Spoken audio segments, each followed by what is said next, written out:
माझ्या सासूबाई ख्रिश्चन असल्यामुळे त्यांचे सगळे सण आणि माझे सासरे, त्याच्यामुळे माझं भाग्य की दोन्ही समाजाचे सगळे सण आमच्याकडे साजरे केले जातात.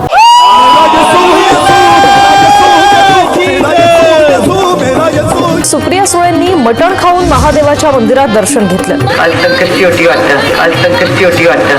म्हणतात जाऊ दे आता, देव पावते, आपण काय चुकीचं काम करत नाही, कशाला आपण, देवाचं प्रेम आहे आपल्यावर. अंबिकात गेले आणि लय गोड मटण खायला घातलं बाबा, कधी आयुष्यात विसरणार नाही. अरे आपको लगता है आप लोग रमजान करते हैं, आपसे ज्यादा रमजान हम लोग रखते हैं. ट्रिपल तलाक जैसी जो चीज है वो हमें चाहिए. हमारे लिए सीए अच्छा नहीं है. तर ती मला अजून 2-4 मुलं आली तर किती मजा आली, ती घर एवढं मोकळं नसतं. लव्ह जिहादचा अर्थ मला माहिती नाही, लव्हचा अर्थ मला कळतो आणि जिहादचा अर्थ मला कळतो. लव्ह जिहाद काय मला माहिती. लग्नाबद्दल काय म्हणतात, जातीत लग्न करा. तुम्ही कोण ठरवणार हो? माझ्या मुलीचं लग्न माझी मुलगी ठरवेल.